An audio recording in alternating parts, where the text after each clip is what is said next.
My dad used to beat my mum until it cost me my life, and now they are at peace. Before my father ever raised his hands on my mother, he had already learned how.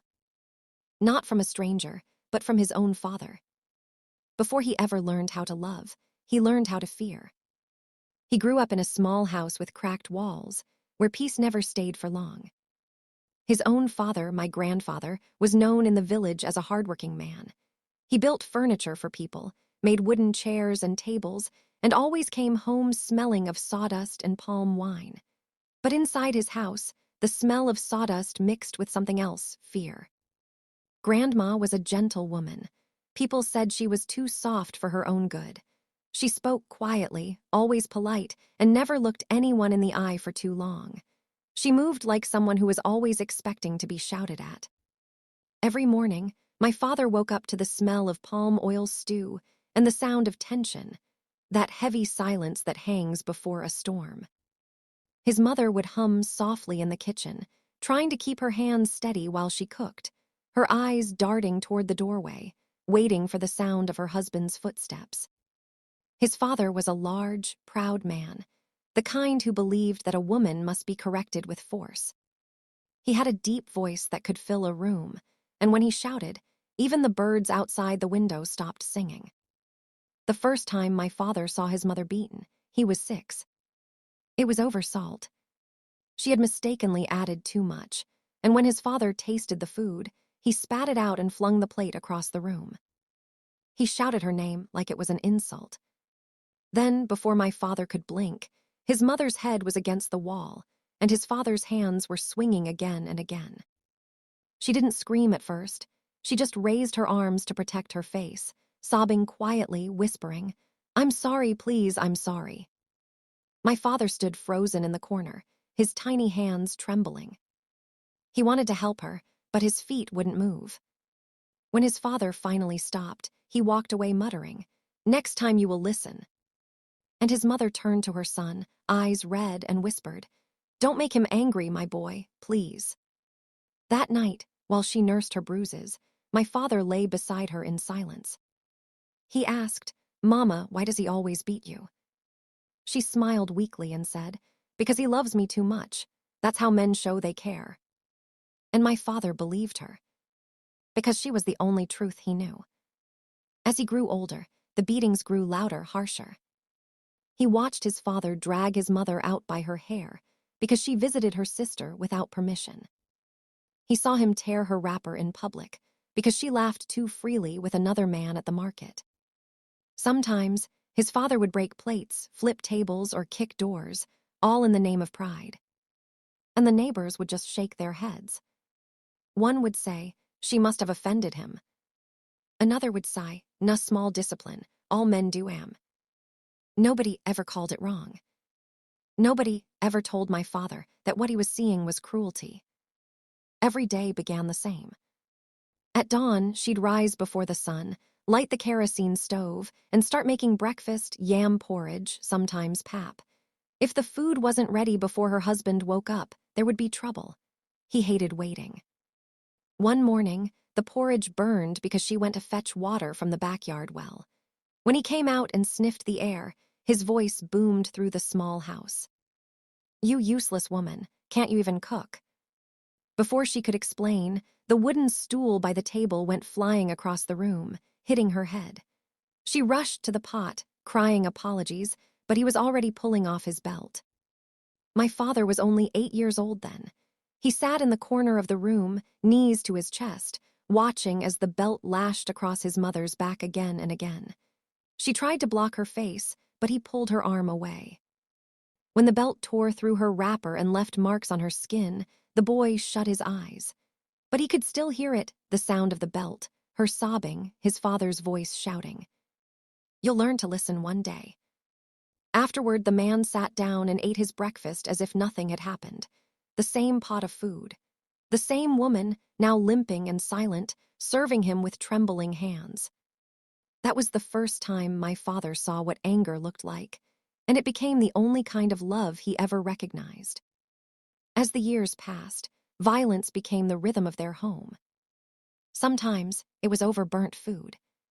Sometimes because she forgot to fetch water before he returned from the workshop. Sometimes, just because he was drunk. The house was small, 2 rooms and a parlor, so there was nowhere to hide. The children heard everything.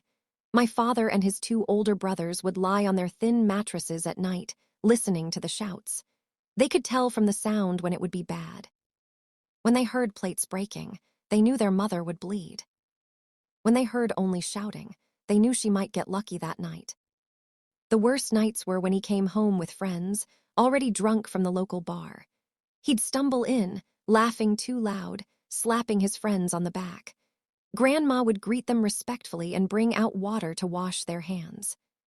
But if she took too long, just a few seconds too long, the laughter would stop. He'd slap her in front of everyone, saying, "You can't even serve people properly. You want to disgrace me, Abby." The men would laugh awkwardly, pretending not to see, and the women who passed by outside would whisper to each other, "That poor woman, she go die for that house one day." And yet, Grandma never left. She would stay, cook for him the next morning, and smile like nothing happened. My father and his brothers began to change too. At first, they hated their father for what he did. But slowly, something shifted. They started to think, maybe this was just how life worked. Maybe a woman had to be tamed to behave. When they saw their mother kneeling to apologize after every beating, they learned that love was proven through endurance, not peace.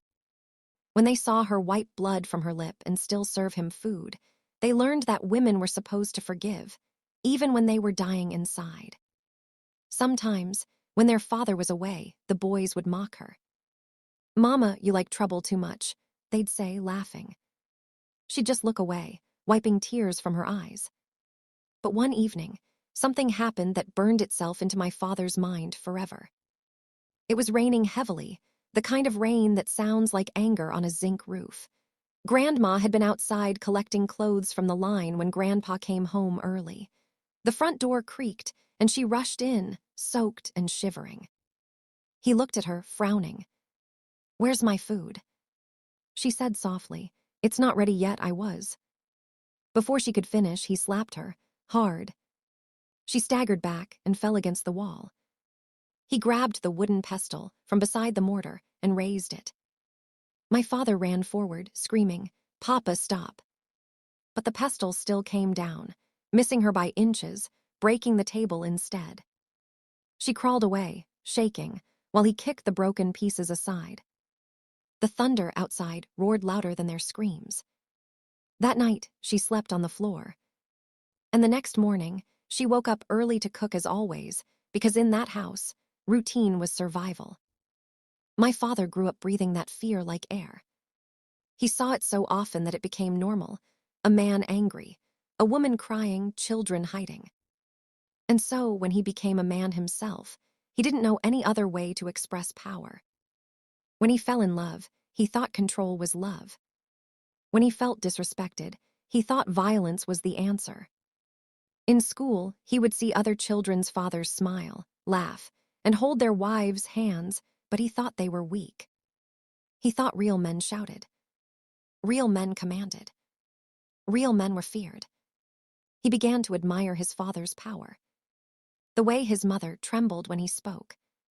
The way the whole compound went silent when he was angry. In his young mind, that was authority. That was manhood. At night, when his mother cried softly, he would close his ears with his pillow, not out of hatred, but because pain had become too familiar to feel anymore. And soon, even her tears became part of the house, like the squeak of the door or the crowing of the rooster. Normal. There were nights when the beatings came without warning. One minute, the house would be peaceful, his mother humming softly while washing plates, and the next, a loud crash would send him running to the corner. Sometimes it was because she forgot to warm his father's food. Other times, because she stayed too long at the well talking to neighbors. Anything could trigger the storm. He remembered one particular night when rain poured heavily, the kind that swallowed every other sound. His father came home drenched, smelling of alcohol, and when his mother rushed to get him a dry towel, He slapped her so hard she fell to the floor. He accused her of not respecting him, of being too slow. She tried to explain, stammering, but every word she said only earned her another blow. The thunder outside seemed to answer his rage, and little by little, the boy began to see anger as something powerful, something that made even the sky tremble. Another time, it was in broad daylight. His father had just returned from the farm and discovered that his favorite shirt wasn't washed. Without saying a word, he grabbed his wife by the arm and dragged her out of the house. He beat her in front of the neighbors, shouting, "Let everyone see. Maybe next time you'll learn." The neighbors looked away. Some shook their heads. No one helped. And when she lay there crying, his father turned to the young boy and said, "If a woman disobeys you, teach her lesson before the world teaches you shame." Those words stayed in his mind like a tattoo. There were also quieter moments, the kind that left deeper scars. When his mother tried to smile in the morning, covering her bruises with her scarf. When she served his father's food with trembling hands, saying softly, "Eat, my husband." And he would grunt without looking at her. When she tiptoed around the house, afraid to breathe too loud. The boy didn't understand it, but he absorbed it all, the fear, the silence, the submission. He began to think that women were supposed to be quiet, to apologize even when they weren't wrong, to shrink when men spoke. He began to think that love always came with tears. Once, his mother tried to run away. She packed a small bag early one morning and held his hand, whispering, "Let's go to Grandma's house." But before they could leave the compound, his father caught her. He didn't speak, just dragged her back inside, locked the door, and for the rest of that day, the boy heard sounds he would never forget. When the door finally opened, she came out limping, her lips bleeding, eyes empty. She never tried to leave again. Another evening, his father made him watch. He was about 10 then. His mother had spilled palm oil on his father's shirt, and the man, furious, turned to his son and said, "You see what your mother did. This is how to handle a woman." Then he slapped her again and again, while the boy stood frozen, tears streaming down his cheeks, but too afraid to move. When it was over, his father said, "You're a man now. Remember what you saw." And he did. He remembered it so well that it became part of him, a truth passed down like inheritance. He never saw his father apologize. He never saw anyone stop him. He never heard anyone call it wrong. So he grew up believing that pain was part of marriage, that silence was respect, that women needed correction. He carried those lessons quietly, like invisible scars, unaware that one day, those same lessons would bleed into his own life and destroy everything he loved. Years passed. The little boy turned into a young man. He carried his father's face, his deep voice, his fierce temper. He didn't realize that he had also carried his father's curse. The curse of thinking violence is strength. That control is love.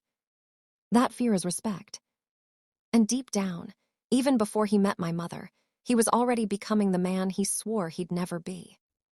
My father wasn't the only child who learned the language of violence. He had 2 elder brothers, strong, loud, and proud, and like him, they grew up breathing the same air of fear. Their home was a school of silence and pain. Their father, the headmaster. Their mother, the lesson. Whenever their father's voice thundered through the house, all 3 boys froze. They would watch from the corner as plates shattered, wrappers tore, and their mother begged for mercy. But instead of learning compassion, they learned repetition. They began to see pain as discipline, and shouting as a man's natural voice. When the beatings stopped, their father would sit outside under the mango tree, chest heaving, sweat glistening on his forehead. He'd call out to his sons and say proudly, "That's how you handle a woman. Don't let them ride you. If you give them small chance, they'll climb your head." And the boys would nod. Even though they were young, they memorized every word. They didn't realize they were swallowing poison.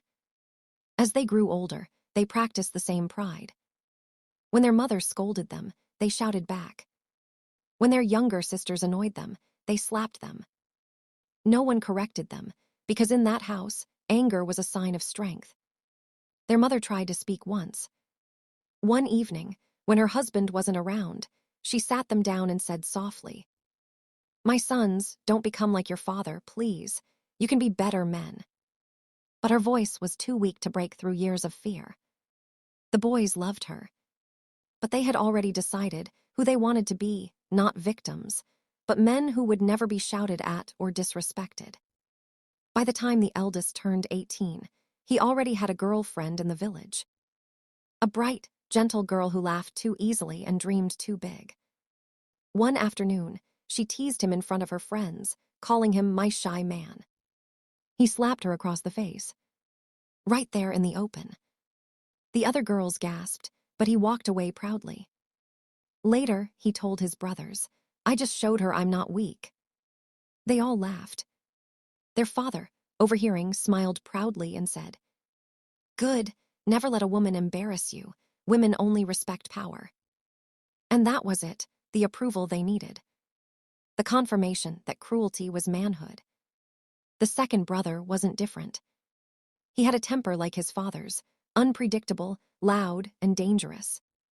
He once broke a bottle on a boy's head for dancing too close to his girlfriend. He told her later, "I did it because I love you. I can't stand another man touching what's mine." And she believed him, because love and pain had already become intertwined in their small world. Their home became a pattern repeating itself in different lives, the same storm, different directions. By the time my father turned 13, he and his two elder brothers had become reflections of the man they called father. Not by choice, but by conditioning. Their home was a place where shouting was louder than laughter, and where silence meant fear, not peace. Every fight their father started left a mark on them, but instead of learning to hate violence, they learned to live with it. They watched their father's rage like students watching a teacher demonstrate a lesson. To them, it wasn't brutality. It was manhood. The oldest, Emeka, was 20 when he got his second girlfriend. Her name was Ada, a soft-spoken girl who lived a few houses away. She loved to braid her hair in long cornrows and had a habit of laughing at everything. Everyone liked her. Everyone except Emeka, when she laughed too much. He didn't like that she had male friends.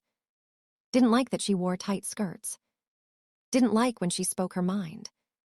One afternoon, Ada came by to see him after school. He was sitting outside, carving a piece of wood with a knife, pretending to be focused. When she arrived, she smiled and said, "Emeka, I waited for you after class, but you left me." He didn't answer, he just kept carving. She touched his shoulder lightly. "Are you angry?" Without warning, he turned and slapped her across the face. The knife fell from his hand. "Don't ever touch me when I'm angry," he said, his voice cold. She froze, too shocked to speak. His brothers, including my father, were watching from the side of the house. They said nothing. They didn't even look surprised. It was like they expected it. Ada ran away crying, her hand pressed to her cheek. The next day, she came back. And when she did, Emeka gave her a hug and whispered, "Don't make me angry again, okay?" That was how it started. A slap, a hug, and a promise. The same cycle they had seen their parents live every day. The second brother, Chaik, was louder and rougher. He had a girlfriend named Ifoma, stubborn, confident, and never afraid to talk back. At first, everyone thought she would tame him. But she didn't know that you can't tame a boy raised on rage. Their fights were always public. At the marketplace, at school, on the road. Once, she refused to wash his school uniform because she had her own chores at home. The next day, he found her at the village stream and poured a bucket of dirty water over her head. People shouted, tried to stop him, but he pushed them away and said, "She's my woman. I can do what I want." And that phrase, "my woman," was something all three brothers grew up believing meant my property. When Chaik came home later that day, his father overheard the story. Instead of scolding him, he smirked. "She go learn sense now," he said, sipping his palm wine. The boys laughed. My father laughed too. That moment taught them something powerful. That violence wasn't shameful. It was respected. Sometimes, when their father beat their mother at night, the boys would imitate the scene the next morning outside. They would play a cruel game they called man and wife. Emeka would pretend to be the father, Chike would be the mother, and my father, the youngest, would be the child crying in the corner. "Why didn't you cook my food?" Emeka would shout, picking up a stick. Chike would cover his face, pretending to beg. Then Emeka would chase him around, beating him while the youngest cried fake tears. And when they finished, they'd all burst out laughing. It was a game to them, but it was also a lesson sinking deeper into their bones. Years later, when they became young men, nothing changed. Emeka's girlfriend once arrived at their house with a swollen lip. She said she fell, but everyone knew she hadn't. My grandmother begged Emeka to stop, but he only said, "Mama, you too soft. If you had fought Papa that time, he for respect you." My father, the youngest, listened carefully that day. He took that statement and locked it inside his mind. That women who fight back earn respect, and those who don't deserve pain. Another time, Chike was caught in the town square dragging Ifoma by the arm, shouting at her for dancing with another boy. He pushed her so hard she fell into the sand. The villagers scolded him, but his friends clapped and cheered. "Chike no day take nonsense," they said proudly. My father looked up to them, to both of them. They were everything he wanted to be, confident, feared, in control. Their mother, my grandmother, saw all this and cried in silence. She would beg them, "Please, my sons, don't be like your father. Don't treat women like this." But they'd only laugh. "Mama, you endured it, so why can't they?" She would shake her head, tears running down her face. "Because no woman should live in fear, not like me." But they didn't understand. They had already been shaped, molded by the fists, the shouting, the pain. They didn't see violence as wrong. They saw it as love that had lost its patience. By the time my father got to university, his brothers had already made names for themselves. People said, "Don't date any of that carpenter's sons, dem day beat woman." But to my father, that sounded like admiration. He thought they're real men, strong men, men who don't take nonsense. He didn't realize that what he admired was destruction. That the thing he called control was cruelty. That the legacy he inherited wasn't strength, it was rot, passed down from one angry hand to another. And when he finally fell in love, he carried that same poison in his heart, the belief that love and pain could live in the same house and still be called a marriage. When their father died, people called him a strong man. At his funeral, men praised his discipline, saying, "He was strict, but that's how a man should be." And the sons nodded proudly, standing tall beside the coffin. No one mentioned the woman who sat quietly in the corner, her face lined with years of fear, her eyes swollen from crying. After the burial, the brothers each went their separate ways. The eldest married early, and within months, neighbors began to hear familiar noises, shouting, banging, and tears. He beat his wife often, just like his father did. The second brother did the same, though he called it keeping peace in the house. And the youngest, my father, watched them both and thought, this is what men do. So when he grew old enough to fall in love, he didn't know how to treat a woman gently. He thought gentleness was weakness. He thought silence was disrespect. He thought control was love. In his heart, he carried two legacies, his father's fists and his mother's silence. And those two things would shape the rest of his life, and mine. Sometime later, he met my mother in school. She was the kind of girl whose laughter could light up a room, soft, bright, and full of warmth. She was studying to be a teacher, and he was a quiet young man who sat at the back of the class, keeping to himself. The first time he spoke to her, she was carrying a pile of books that slipped from her hands. He helped her pick them up, and when their eyes met, she smiled. It was a simple moment, innocent, ordinary, but for him it felt like peace. He had never seen a woman smile without fear before. He didn't know that women could speak freely or laugh without permission. She found his calmness charming. He found her gentleness soothing. And soon, they were walking home together after classes, sharing roasted corn, talking about their dreams. He told her he wanted to build a family, a house filled with love, the kind he never had. She believed him. And he meant it. At least, he thought he did. But love, for him, was already poisoned. He didn't know how to love without control. He didn't know how to care without fear. The first time he shouted at her, it was over something small.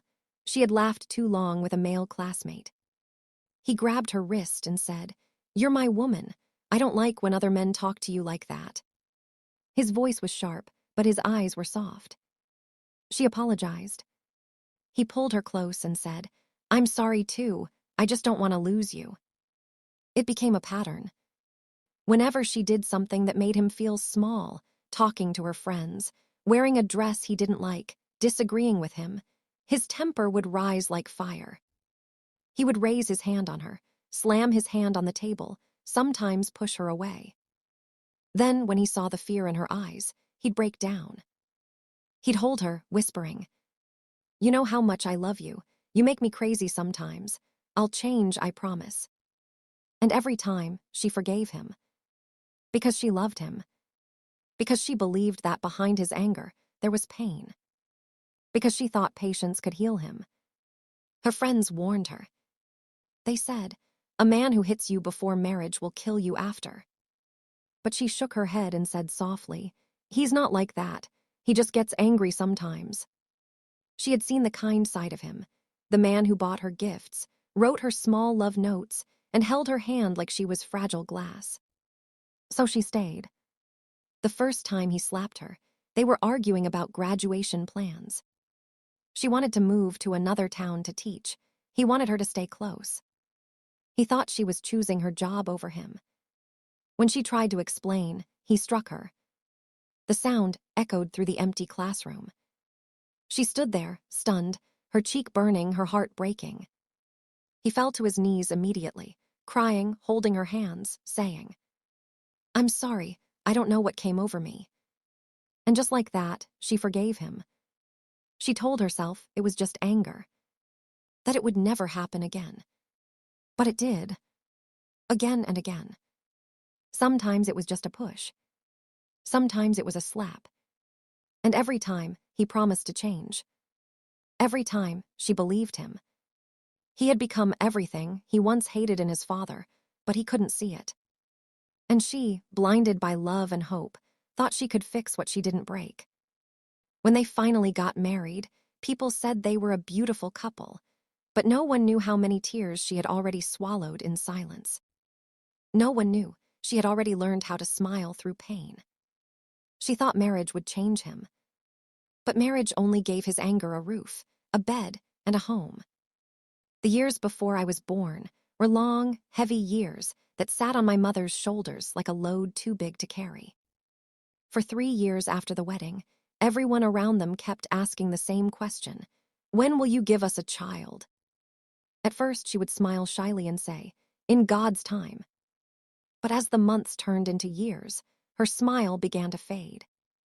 My father started changing too. He would come home tired, frustrated, his face set like a locked door. Each time he saw another man playing with his children, something inside him burned. And instead of sharing his pain with my mother, he let it harden inside him. They went from hospital to hospital, prayer house to prayer house. My mother swallowed bitter herbs, tied white cloths around her waist, prayed through the night until her knees hurt. She cried quietly when no one was watching.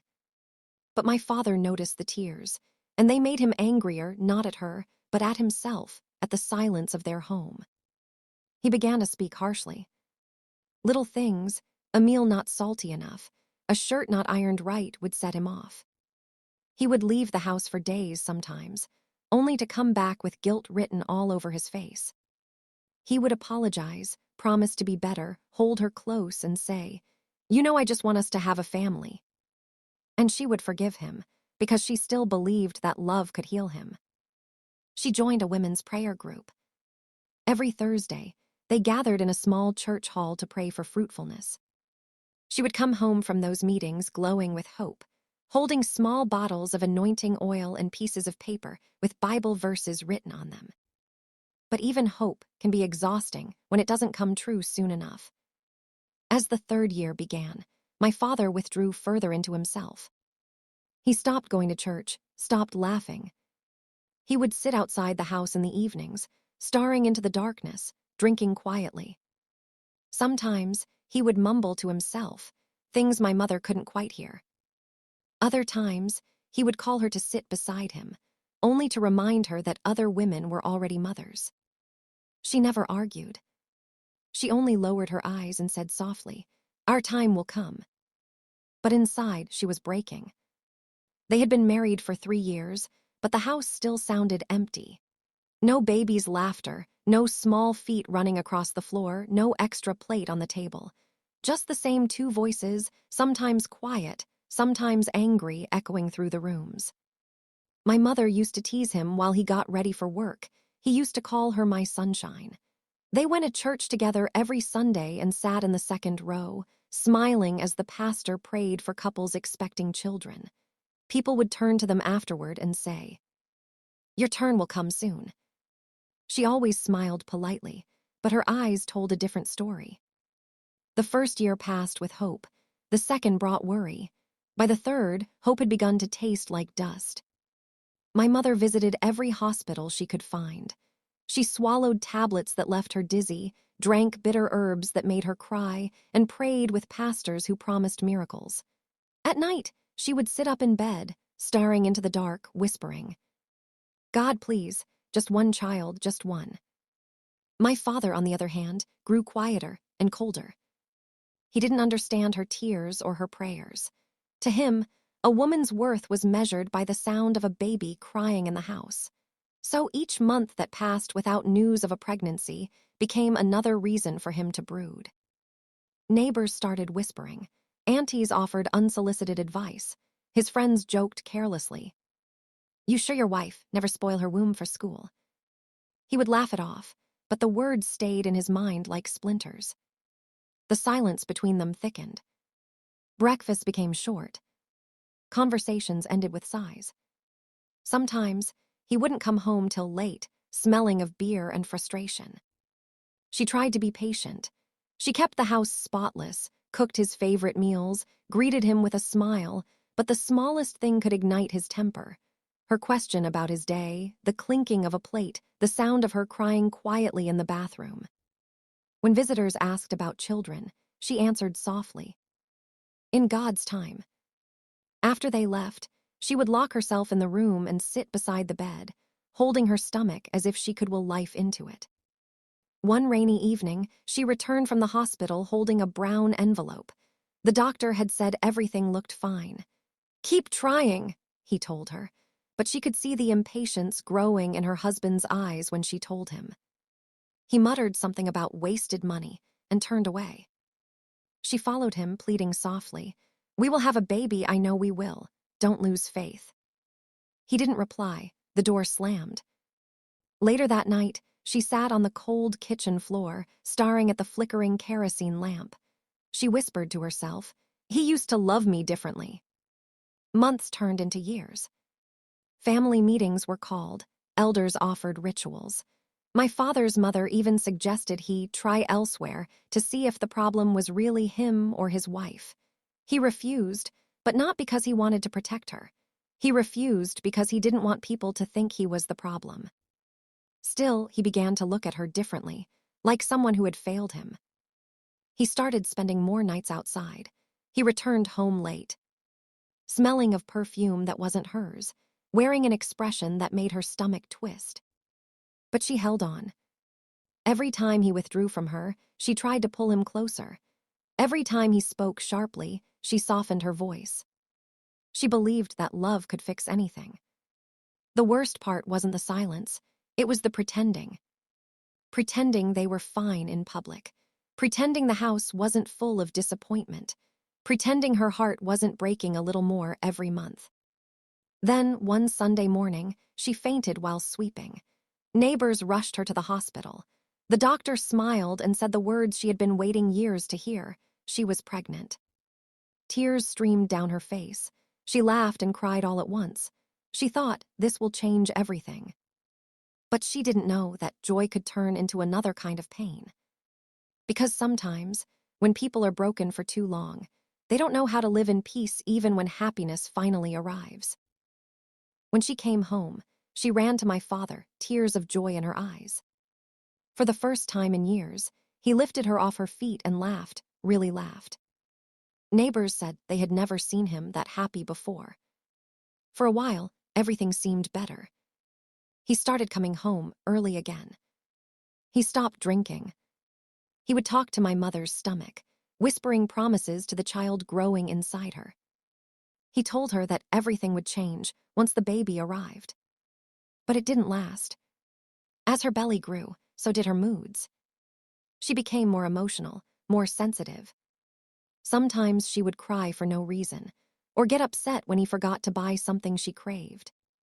At first, he tried to understand, but patience wasn't something he had ever learned. The smallest disagreement would make him flare up.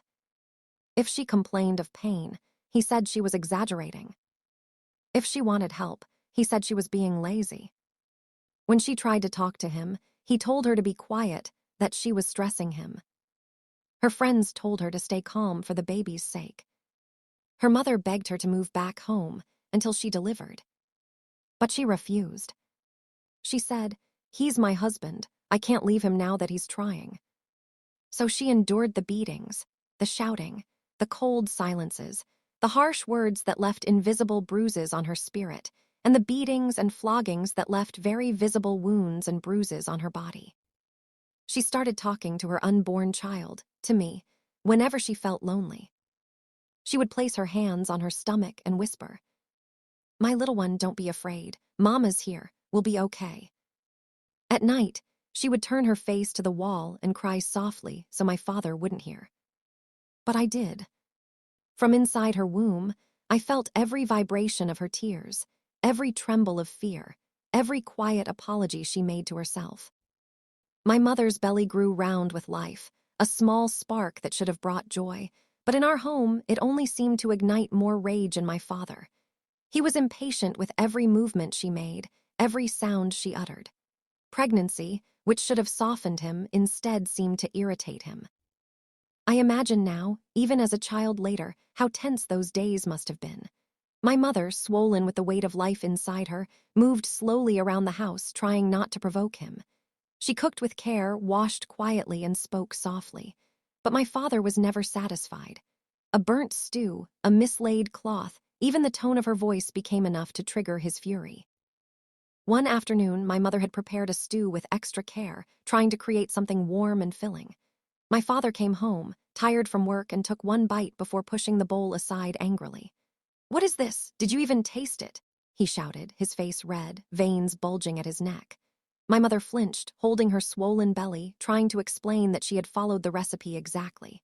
But every word seemed to fan the flames. He slammed his hand on the table. The sound echoed like a warning, and my mother shrank back, tears brimming in her eyes. "You're so slow, so clumsy. Don't you see I'm tired?" he yelled. And then, as always, the strikes followed.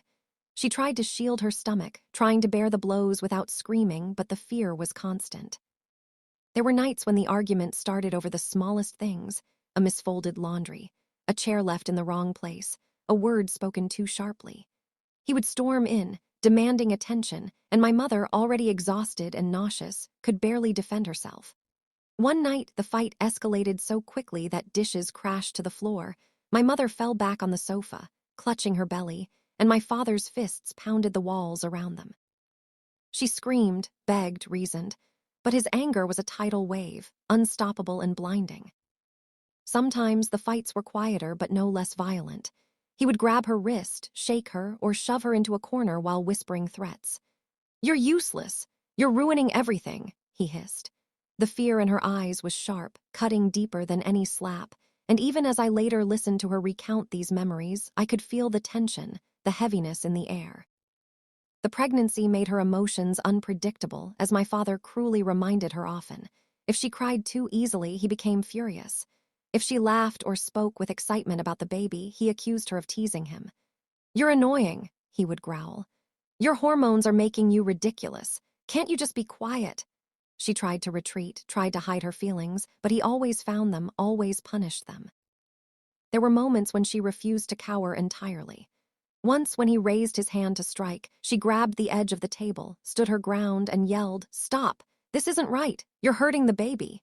He hesitated, eyes flashing with both rage and something else, maybe fear. But he didn't stop entirely. The fight continued, more controlled but still violent, leaving my mother exhausted and shaking. I can picture her packing the hallway at night, rubbing her swollen stomach, whispering to me, though I wasn't yet born, promises that she would protect me. And yet, every time my father stormed past, throwing objects, shouting, hitting walls, or striking her, the fear returned. The house was filled with tension so thick it could be cut with a knife. Even the neighbors seemed to sense it, though no one intervened. Some days, the fights were triggered by his insecurities. He feared that having a child would change her, that the baby would take attention away from him.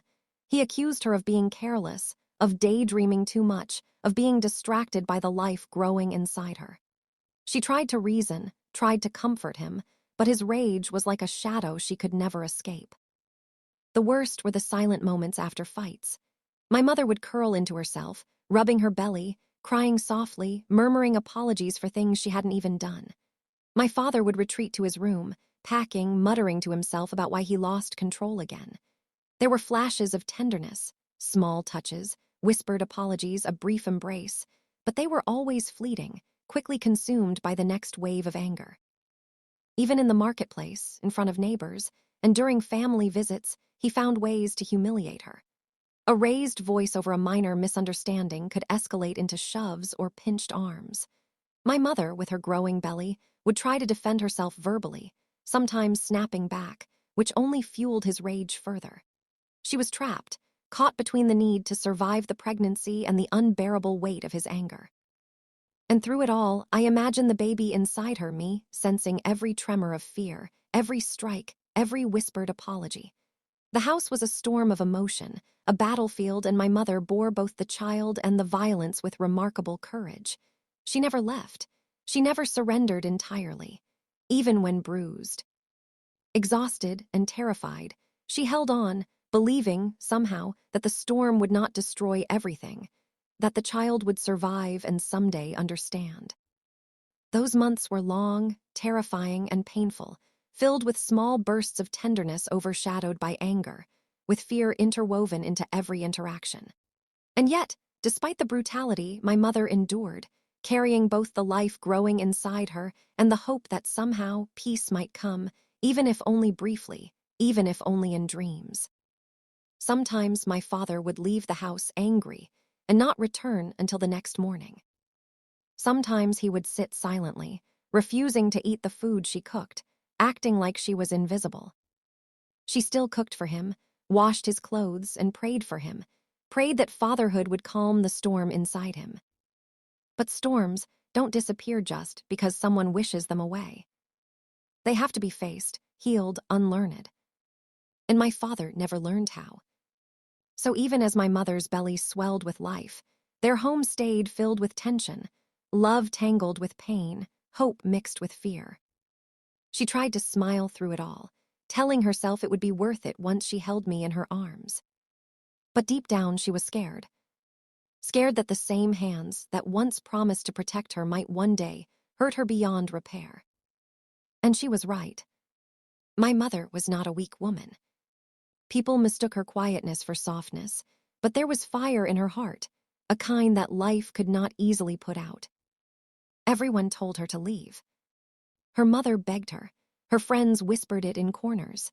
Even the pastor's wife once pulled her aside after service and said, "My daughter, love doesn't mean staying where your peace dies." But my mother would shake her head and say, "He just needs time. He's not a bad man. He's only angry at life." She believed in the man she married, the one who once carried her books in school, who held her hand under the mango tree and promised to protect her. She thought that man still existed somewhere inside the one who now came home with cold eyes and heavy silence. So she stayed. She told herself that leaving would make her a failure, that people would laugh, that she would bring shame to her family. She told herself that a child needed both parents, that she could still make things right. Every day, she wrapped her heart in hope and called it faith. There were days when she tried to match his fire with her own. She had grown tired of swallowing her pain. If he shouted, she shouted back. If he accused her of something she didn't do, she defended herself fiercely. Enough, she would cry, tears in her eyes. I'm not your enemy, I'm your wife. If he hit her, she would fight back even with her swollen belly. Sometimes she stood her ground, refusing to flinch. Other times she'd pack a small bag, saying she would go back to her mother's house, only for him to block the doorway, his voice trembling between anger and fear. If you walk out that door, don't ever come back. And she would drop the bag, sit on the edge of the bed, and cry until her head ached. When she became pregnant with me, her defiance grew. She said she had to be strong, that she wouldn't let anyone take away her happiness. If he raised his voice, she would put her hands on her belly and say, "You will not do this to me again. I'm carrying your child. Talk to me with respect." But other times, she would scream back at him, and that always triggered him. On one of those days, they were in a heated argument and he slapped her heavily. She picked up a side stool and hit him with it. He pushed her to the ground and she fainted. He panicked. My mother woke up in the hospital with my dad by her side. He apologized and promised never to hit her again. Thankfully, she had no complication with pregnancy. Days later, he was back to raising his voice at her again and being annoyed by the slightest thing. Her hormones had changed, and she had cravings and other things that made a pregnant woman. But my father wasn't having it. Some days he would walk away, slamming the door. Other days, he would argue until both of them were too exhausted to speak. Their home became a battlefield of silence, two hearts bleeding in different corners. She began keeping a small diary, a secret book hidden under her pillow. In it, she wrote, "He was gentle again today. He said he wants to be better. Maybe tomorrow will be good." And on other days, he came home angry. I prayed and held my stomach tight, whispering to my baby to stay calm. There were moments when she almost left. Like the evening she ran to her friend Ngozi's house after a terrible argument. Ngozi gave her warm rice and told her to rest. But before midnight, she was gone, back to the man who had driven her away just hours before. When her friend asked her later why she went back, she said, "Because I love him, because I believe he can change, because this child needs a father." Her stubbornness wasn't just love, it was fear too. Fear of what people would say. Fear of starting over. Fear of raising a child alone. Still, there were tender moments. Sometimes he would wake up before dawn, stare at her sleeping beside him, and whisper, "I'm sorry." And for those few seconds, he was again the man she fell in love with. She clung to those seconds as proof that better days could return. She believed that the storm in him could calm if she only prayed harder, loved deeper, forgave faster. Even as her pregnancy grew heavy, she kept doing everything: cooking, cleaning, washing. When her back ached, she would rest for a few minutes and whisper to her belly, "We're almost there, my little one. Everything will be fine." She fought her pain with quiet strength, even when it seemed like her love was being tested beyond limits. Neighbors sometimes heard her singing hymns softly in the kitchen, her voice trembling but steady. Through the storm, Lord, I'll hold on. My mother's body became a house of storms, her moods, her cravings, her sudden tears. Some mornings she woke up smiling, other days she could barely hold herself together. My father didn't understand it. He thought she was exaggerating, that she enjoyed making him angry. When she cried, he called her dramatic. When she laughed too loudly, he told her to behave herself. When she asked for his help, he said she was acting spoiled. Her body was working hard to grow me, but he couldn't see it. He only saw the woman who no longer moved fast enough, no longer cooked the same way, no longer looked at him with the same light in her eyes. Every little thing began to bother him. If she forgot to add salt to the soup, he complained. If she sat down to rest instead of ironing his shirt, he muttered under his breath. If she didn't answer him quickly, he accused her of disrespect. And she, tired and hurting, began to talk back sometimes. She was not trying to fight, she was just exhausted. Pregnancy had made her skin sensitive, her feet swollen, her emotions fragile. She needed tenderness. But he had never learned tenderness. So their home became a house of small explosions, sharp words, long silences, slammed doors, and violence. Every day ended with apologies that didn't heal anything. Every morning began with new promises that never lasted past noon.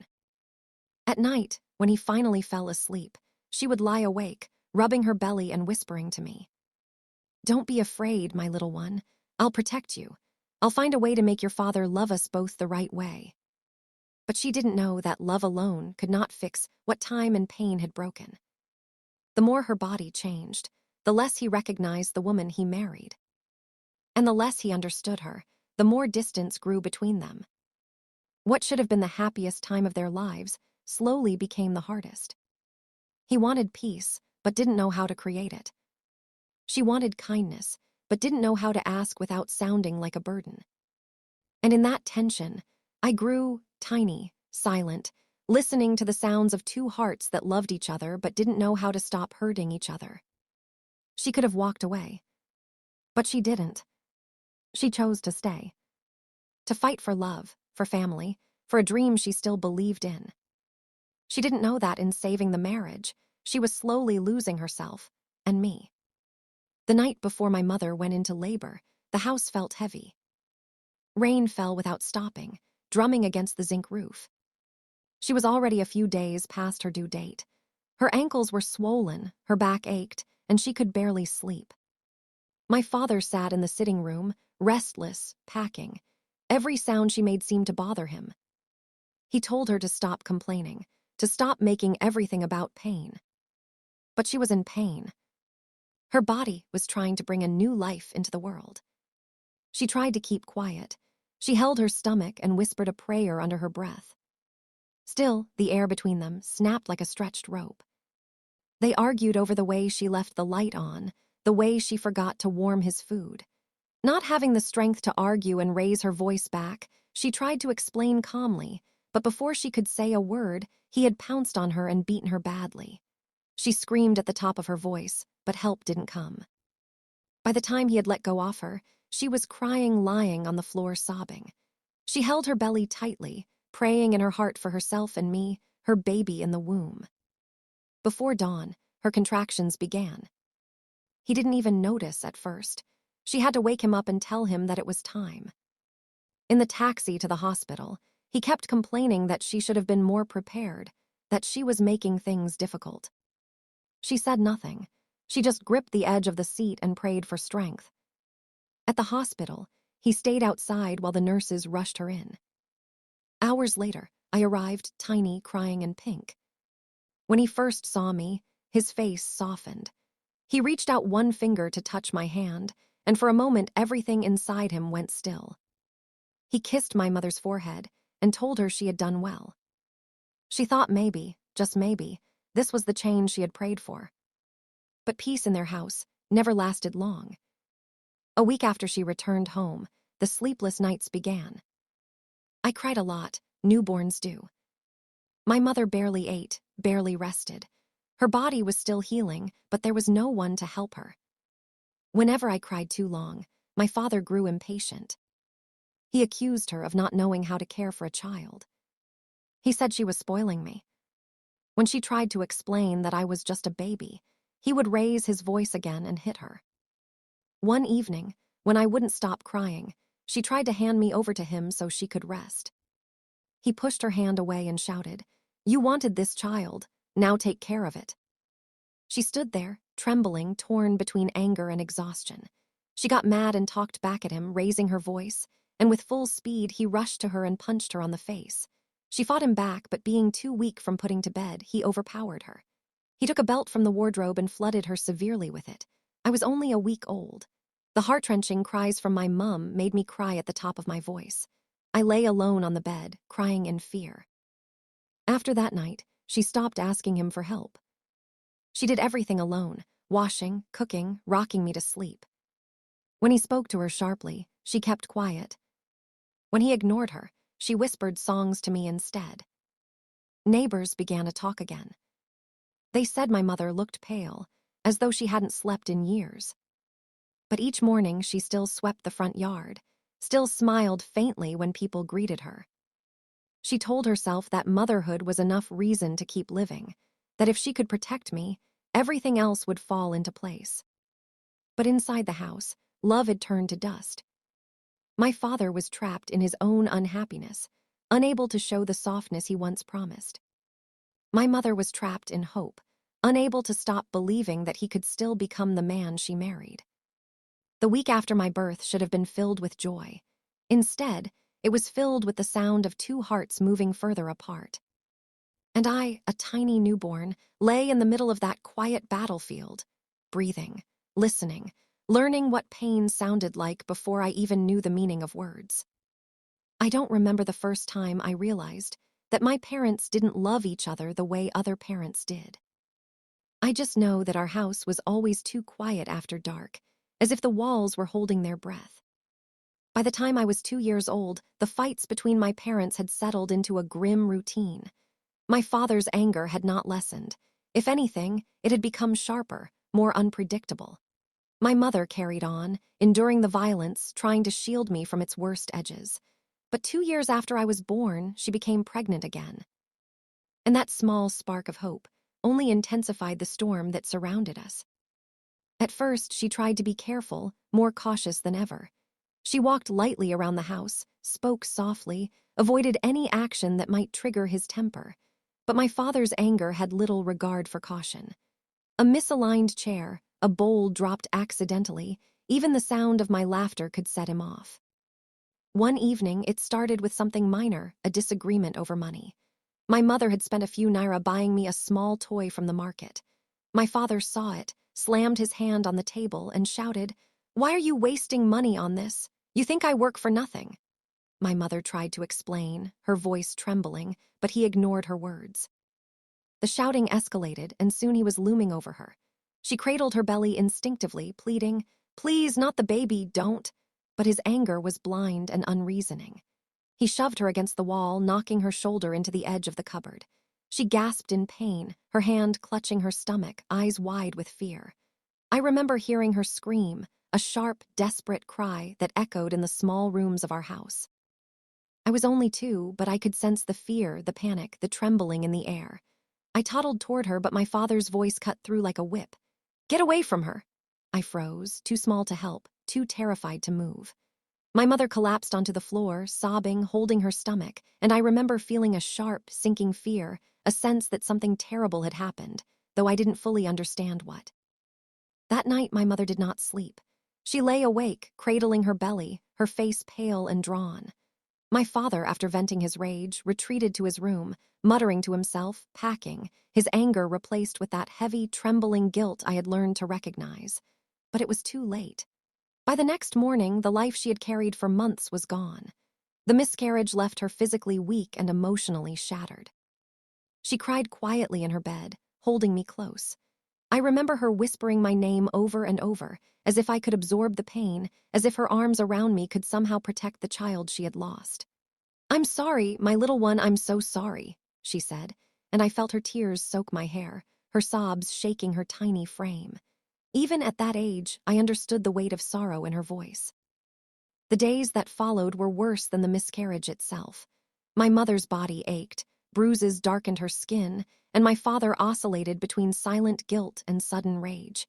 He never admitted it directly, never apologized in a way that truly mattered. But the tension in the house was unbearable. Every sound, every movement felt like a threat waiting to explode. My mother moved slowly, carefully, avoiding eye contact, while I clung to her skirts, sensing that the smallest misstep could trigger another wave of violence. There were times when she would stare out the window, her hands on her belly where the baby had been, lost in grief. I would climb into her lap, resting my head on her chest, listening to her shallow, trembling breaths. She would hug me tightly, rocking me gently, whispering, I love you so much, I'll never let anything happen to you." I could feel the emptiness, the longing for the child she had lost, and the fear that the violence might take me too if she wasn't careful. I also remember moments when she tried to speak to my father about what had happened. She begged him to understand, to change, to see the damage he was causing. But he became defensive, furious that she accused him, that she blamed him. He would shout, threaten, and sometimes strike again, though less directly. The miscarriage seemed to amplify the darkness between them, leaving her fragile, fearful, and determined to survive. The miscarriage changed her in subtle ways. She became quieter, more cautious, but also more resilient. She began to anticipate his anger, trying to protect herself, trying to shield me, trying to live in a constant state of vigilance. The small glimpses of tenderness she showed me, hugging me tightly, speaking in soft, soothing tones, became more frequent, more desperate. I could sense that every embrace, every whispered reassurance was a way to hold on to hope in a home ruled by fear. Even as a child, I began to notice patterns. I watched how she flinched at raised voices, how she avoided certain rooms when he came home drunk or angry, how she carefully calculated her every move to survive another day. And I saw how my father, despite the miscarriage, still wrestled with his own inner struggle, flashes of guilt, short moments of tenderness toward me, and the rage that seemed to be an unbreakable part of him. That loss and the violence that caused it left scars that went far beyond the physical.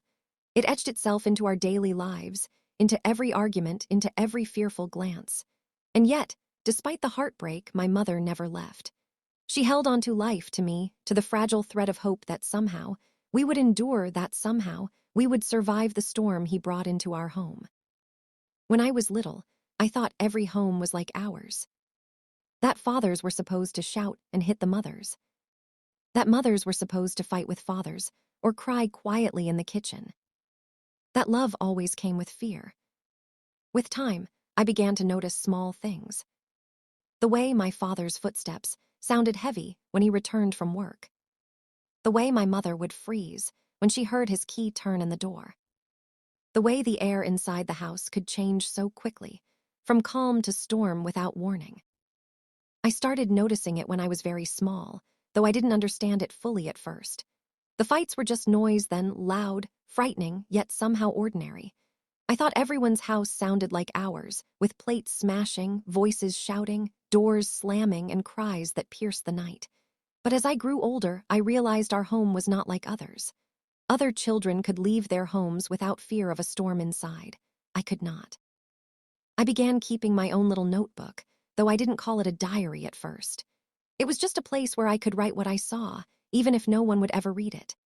Every day after school, I would sneak into the corner of the courtyard or hide under the stairwell and write down the fights, the words, the things my father said, the bruises I saw on my mother, the trembling in her voice. I drew pictures too, my mother with her hands covering her face, my father with his mouth wide open in rage, me hiding behind the curtains, peeking. I never showed anyone. My notebook was my secret, my safe place. Sometimes I wrote down things I didn't even say aloud. I wrote, "Papa yelled at Mama today. I watched her fall. I wanted to make him stop. I couldn't." Other times I drew what I wished would happen. My mother walking away, free and smiling, my father gone, me holding my mother's hand, safe.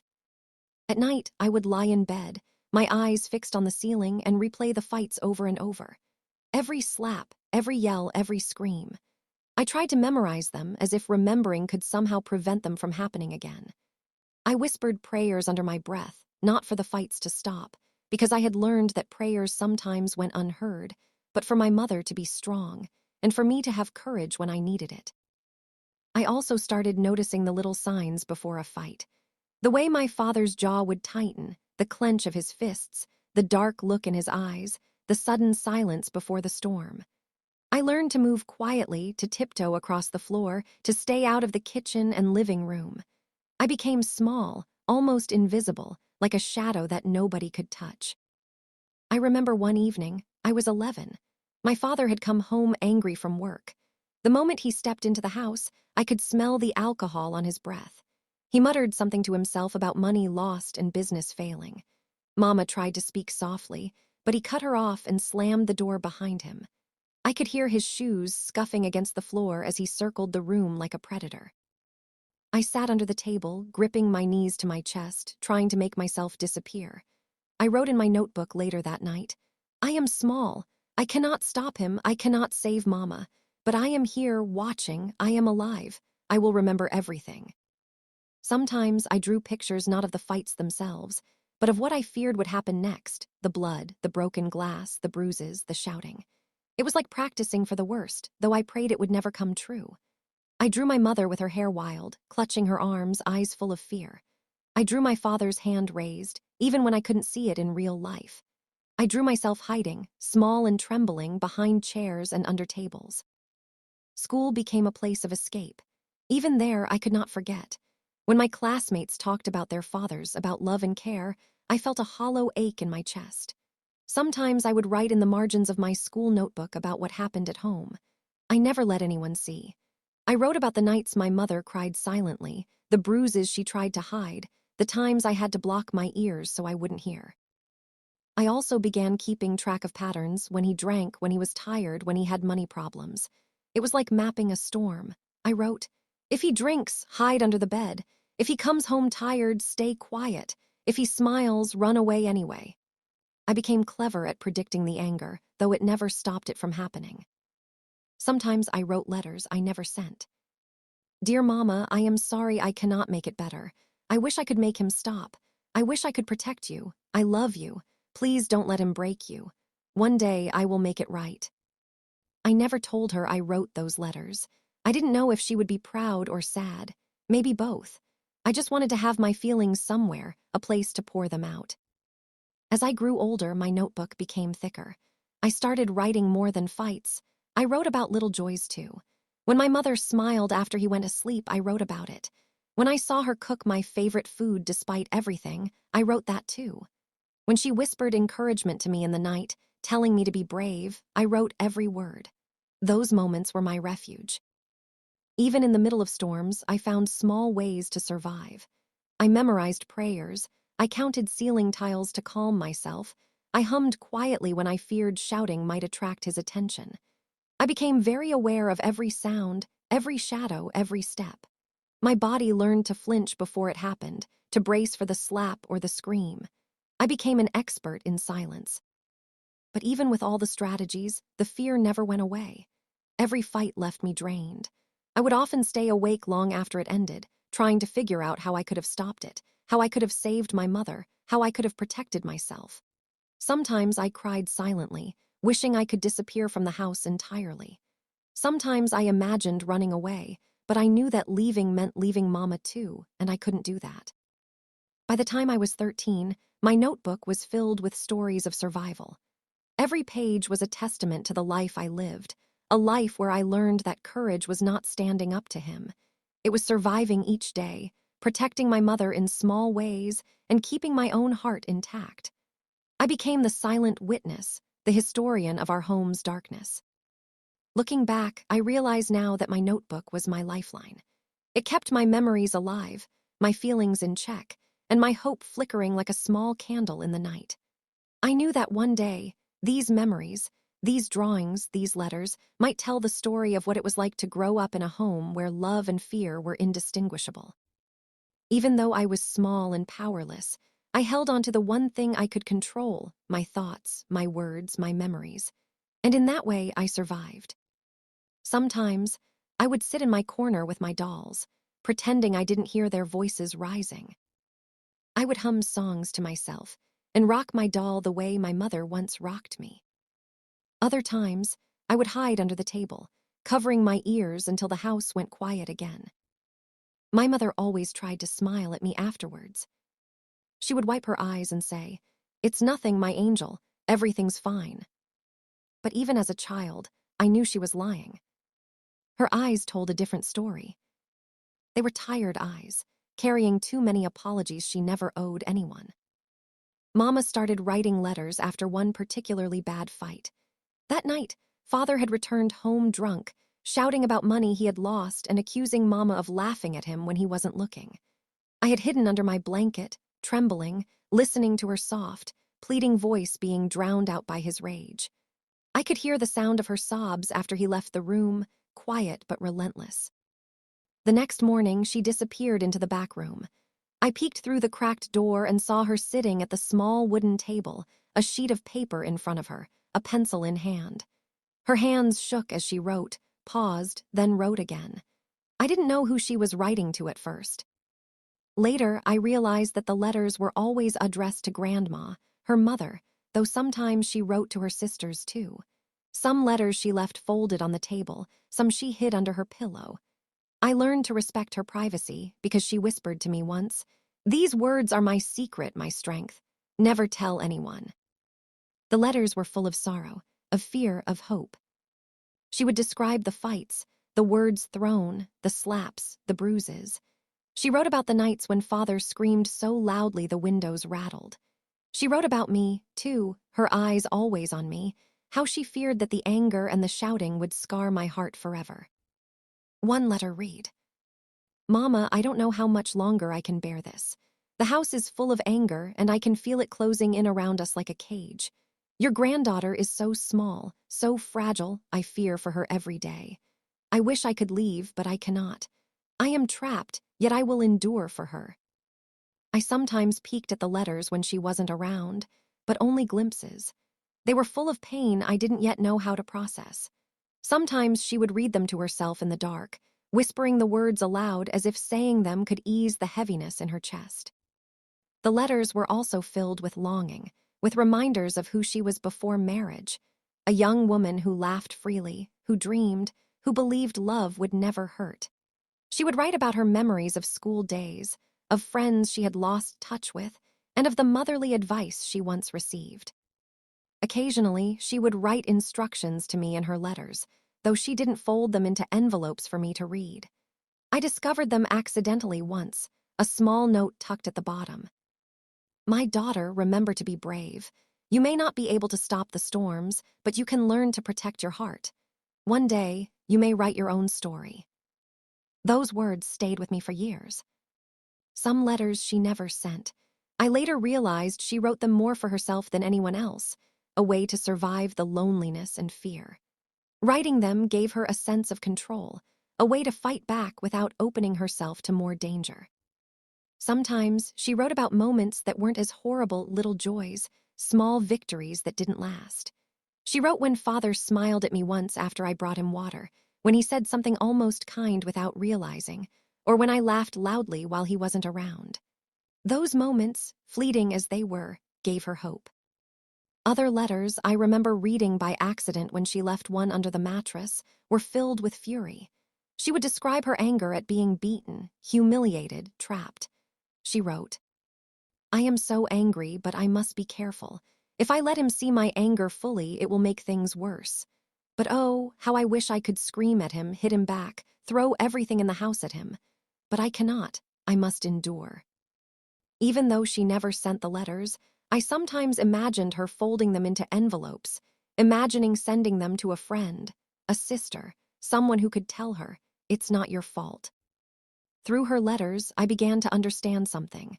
The words we can't speak aloud can still have power. They are a way to survive, a way to remind yourself that you exist outside the rage, outside the pain. And though I was just a child, I learned from her. I learned that even in a home full of violence, there could be secret strength. She sometimes wrote letters about the future, plans for when we would leave, dreams of safety, hopes that one day I would know love that didn't come with bruises. And I would read them quietly, imagining her alive, free, and smiling. Even when Father's shouts filled the house, even when the plates broke and her cries echoed, her letters were her lifeline. And somehow, those small pieces of paper, covered in her handwriting, gave me courage too.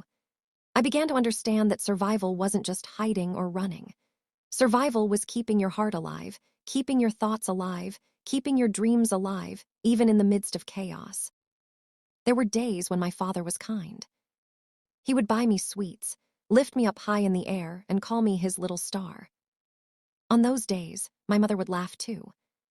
She would cook his favorite meal and hum while stirring the pot, as if hope had found its way back. But that peace never lasted long. It always slipped away like water through her fingers. The neighbors knew. They pretended not to, but they did. They would lower their voices when I passed, offer my mother pitying smiles at the market. Children at school sometimes whispered about the noise they heard from our house at night. I didn't answer them. I didn't have the words for what happened behind our closed door. As I grew older, I began to question things. Why did my mother stay? Why did my father, who could be so gentle one moment, become someone else the next? I tried to understand them both. I told myself he was just angry at life, that she stayed because she believed love could heal him. Some nights, I heard her praying while she thought I was asleep. She prayed for strength, for peace, for the man she fell in love with to come back. Her prayers always ended the same way. Lord, keep my child safe. But fear has a way of living in the blood.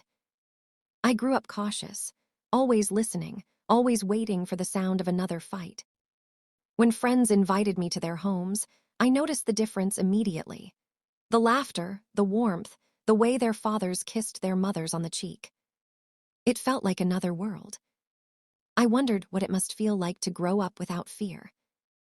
At night, when the shouting and fighting stopped, I would sit by my window and look at the stars. I used to make wishes on them, tiny, desperate wishes. Sometimes I wished my father would be happy again and love my mother. Sometimes I wished my mother would smile for real. And sometimes I wished I could just disappear into the quiet sky and never come down. It wasn't just at home anymore. The cracks in their marriage began to show in public places where everyone could see. I used to think my father was just a storm.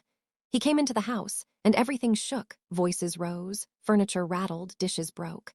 I grew up seeing my mother cower, her eyes wide, hands trembling while he yelled, slammed doors, or threw things. I hated him for it. I feared him every single day. But as I got older, I began noticing small cracks in his armor, tiny glimpses of a man who was more than just rage. At night, after the fights ended, I sometimes heard him talking to himself. He would mutter under his breath, packing back and forth in the dim light of the living room. I never dared enter, but I listened from the doorway. Why do I keep doing this?" he whispered once. "I hate what I am becoming." His voice was low, almost lost in the walls, but I could feel the weight behind it. I didn't understand then, but I sensed he was fighting something inside himself, a battle I could not see. I started piecing together his past. He had grown up in a house of fear. His father, a man whose anger never slept, hit his mother at the slightest provocation.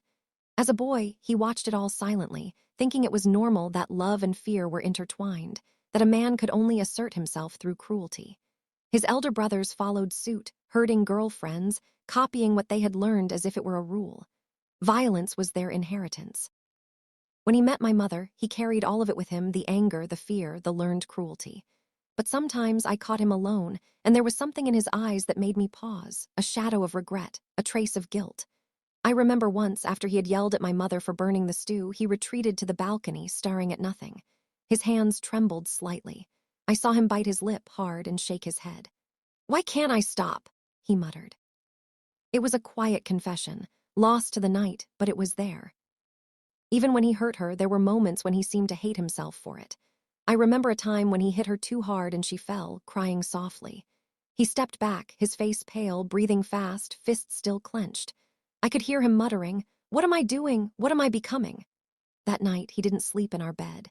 He sat on the balcony, silent, staring at the stars as if seeking an answer from them.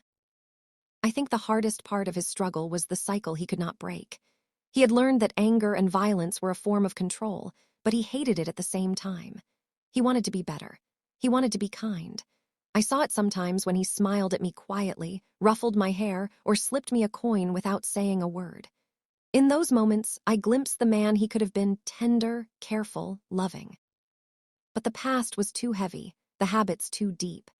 Every time he tried to control his anger, it came back with a vengeance. I realized he was fighting two battles, the one against the world and the one against himself. And I began to understand, slowly, painfully, that sometimes people hurt others because they are hurting inside, because they were hurt first, and they don't know another way. He never spoke of his childhood openly. I had to piece it together from whispers, brief comments, and the look in his eyes when he thought no one was watching. And in those quiet moments, I learned something difficult. Understanding someone's pain does not excuse their actions, but it explains them. It shows why a storm exists, why the anger burns, why the violence continues. Even with this understanding, I hated him for the bruises, the fear, the tears he caused. I hated the way I had to hide, the way Mama flinched at every raised voice, the way our home felt like a battlefield. And yet, I also pitied him because I saw the weight he carried, the guilt he could not escape, the man trapped inside the rage. He was both villain and victim. He was the storm and the man who feared the storm inside him. And that duality haunted the house more than anything else. The love that was twisted, the fear that was constant, the regret that came too late to undo the damage. I think sometimes he knew he was broken. I think sometimes he wished he could stop. But wishing is not enough. The storm he carried had been passed down to him, layer upon layer, and he did not know how to break it. All he could do was rage, regret, and occasionally glimpse the man he could have been, the man he wanted to be, before the anger came back and swallowed him again. And so the cycle continued. And I, a child, watched. I watched him struggle against himself.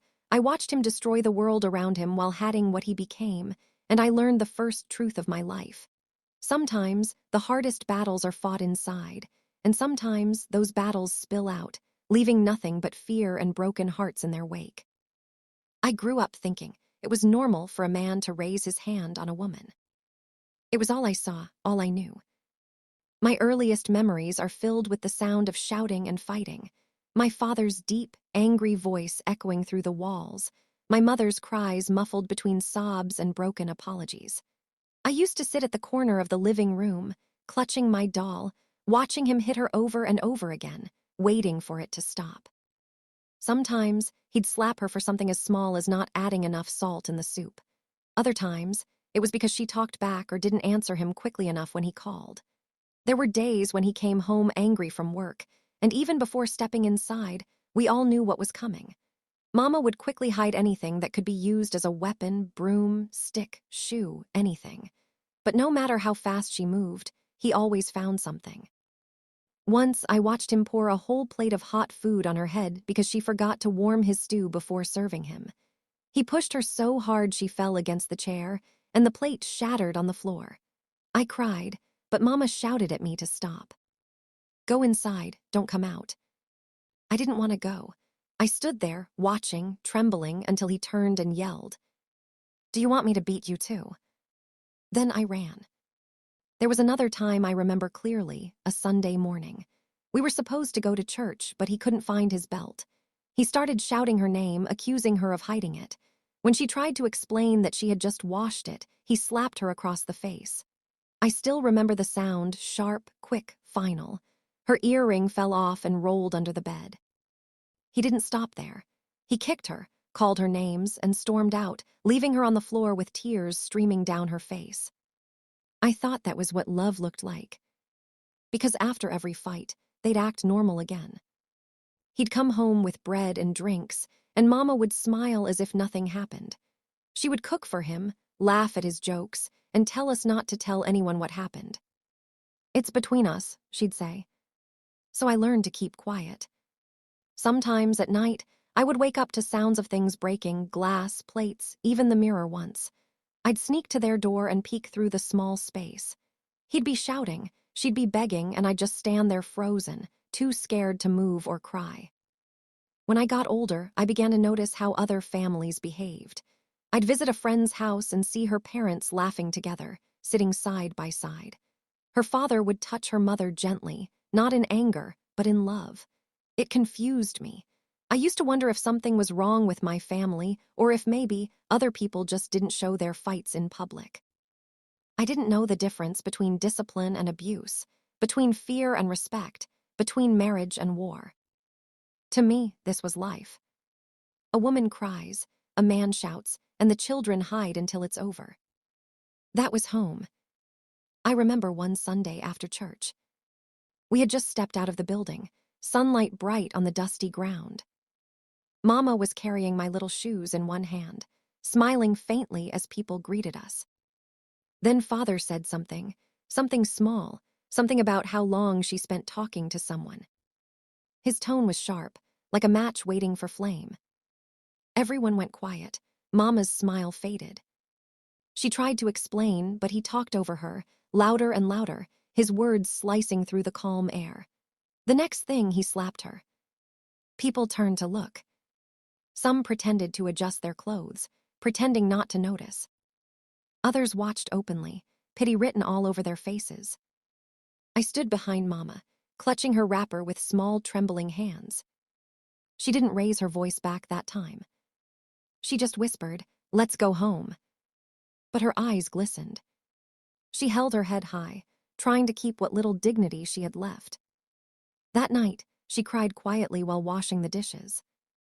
And I sat on the floor near the door, wishing I could make her laughter return. It wasn't only at church. Sometimes it was at the market. He accused her of spending too much, of talking too freely, of dressing, as if she had no husband. The traders would exchange glances, some shaking their heads, some whispering. Mama would keep her voice calm, careful not to make things worse, but I could see the pain behind her calmness. Her fingers trembled as she packed the vegetables into her basket, and I knew what that meant. I always knew. Even family gatherings weren't safe. Once, at Grandma's house, he shouted at her in front of everyone for forgetting to bring his drink on time. Grandma scolded him, but he stormed out, slamming the gate behind him. The house fell silent. Mama forced a smile, but her lips quivered. I wanted to run after him and beg him to stop treating her that way. But I was too small, too scared. In school, I became quiet. I didn't tell anyone what happened at home or outside it. I just kept everything inside. Whenever my father raised his voice in public, my heart raced the same way it did at home. It was like living with thunder. You never knew when it would strike.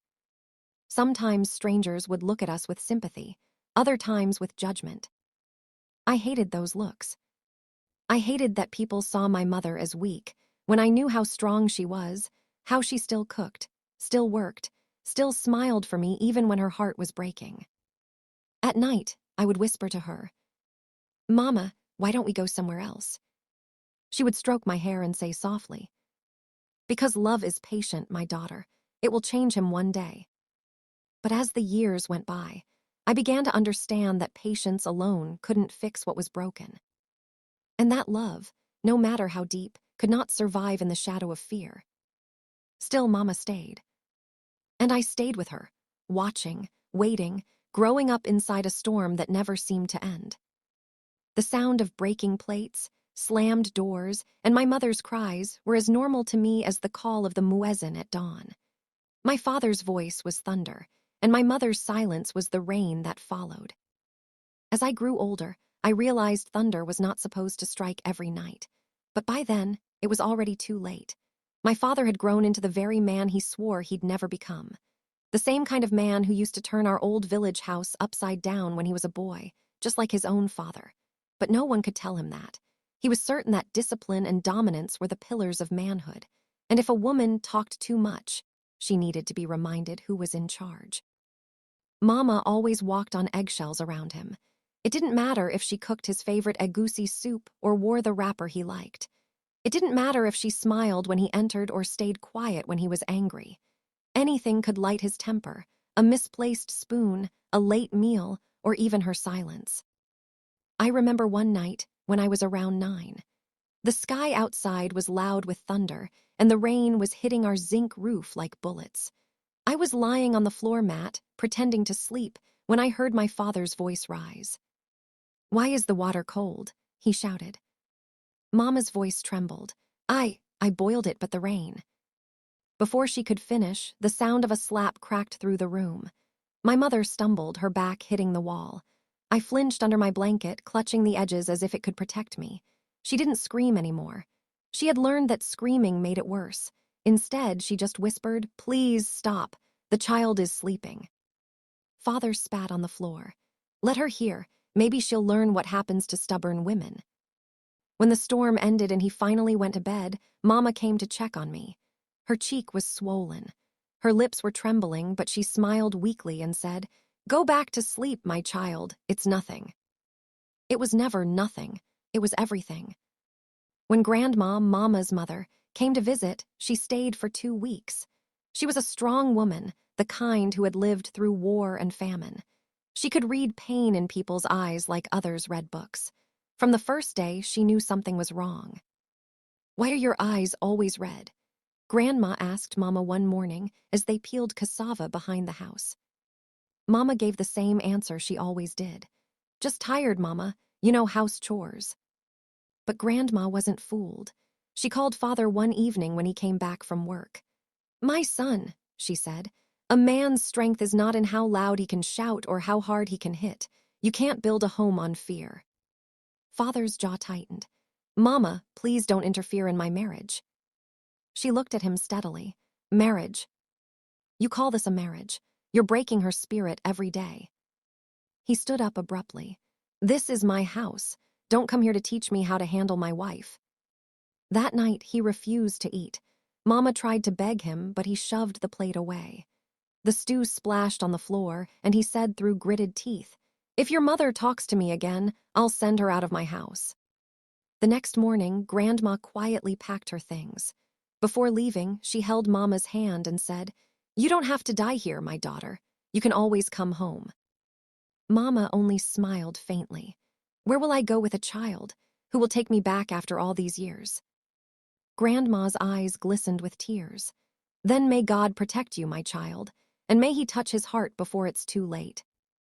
When she left, the silence that followed was heavier than her footsteps. Everyone in the neighborhood knew what was happening. They just pretended not to see.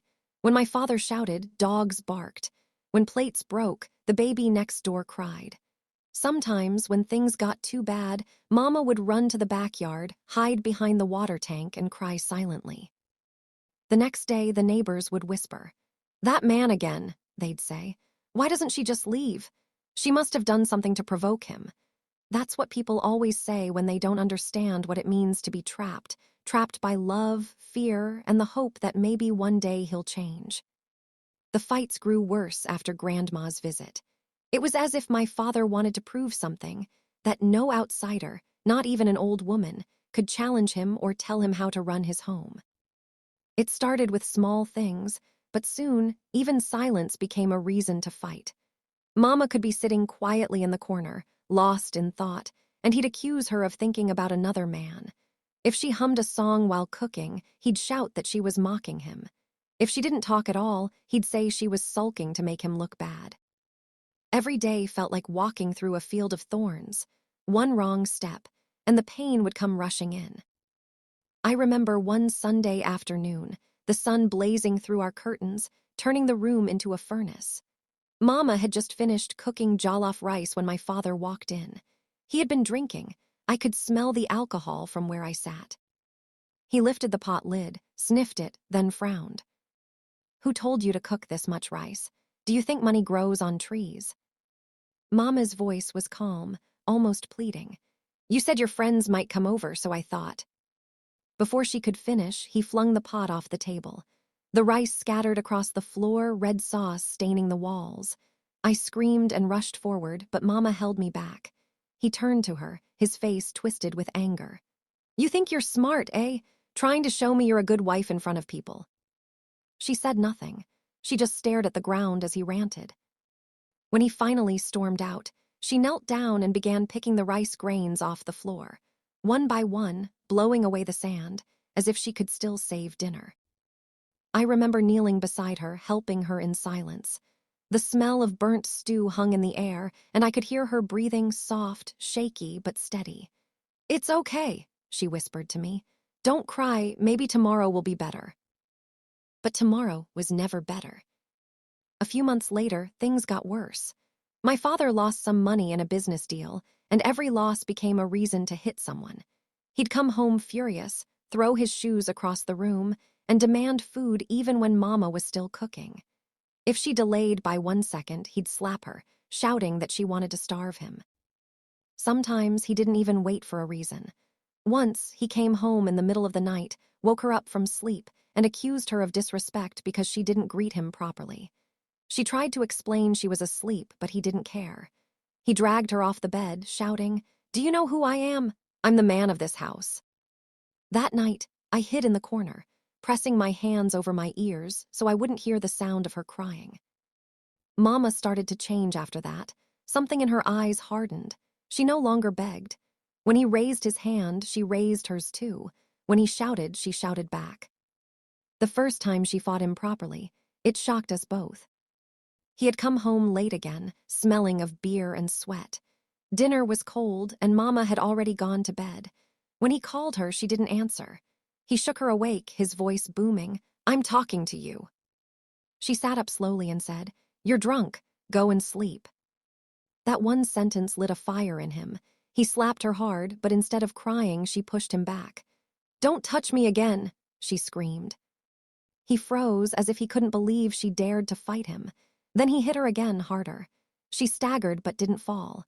She pushed him, scratching his arm, her voice shaking with rage. "I'm not your slave." I ran to the doorway, screaming, "Stop, please stop." But they were lost in it, two storms colliding. When it ended, the room was a mess: broken glass, overturned stools, scattered clothes. My father had a small cut on his lip, and Mama's arm was bleeding.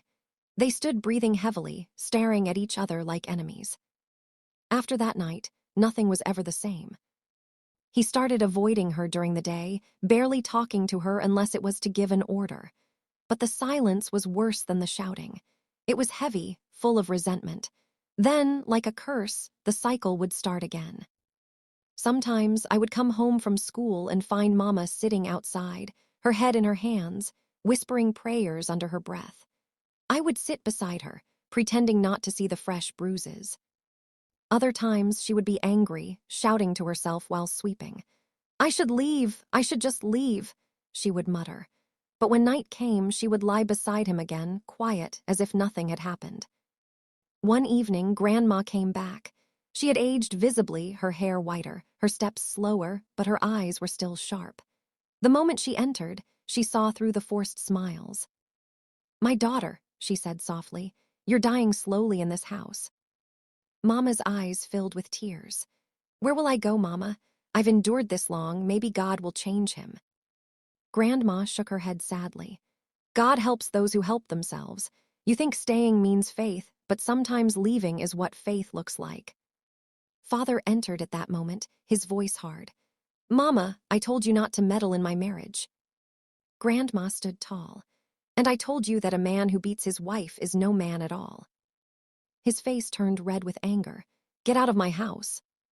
She turned to Mama and said, "You see, one day this anger will destroy everything." Then she left again. That night, Father was quieter than usual. He didn't shout, but the silence was sharp, dangerous. Mama knew better than to speak. I lay awake, staring at the ceiling, afraid that any sound would start something. A few weeks later, he came home early and saw Mama talking to a neighbor at the gate. It was a young man who had come to help carry a sack of Gary inside. My father didn't even wait to ask questions. He dragged her into the house, locked the door, and started accusing her of sleeping with the man. Mama screamed, "He's just helping me. You're crazy." I ran to the door, banging and crying, but it was locked. The sound of things breaking echoed inside: plates, glass, wood. Then came her voice, crying, shouting, and finally silence. When he opened the door later, her face was bruised, and she limped slightly. He walked out as if nothing happened.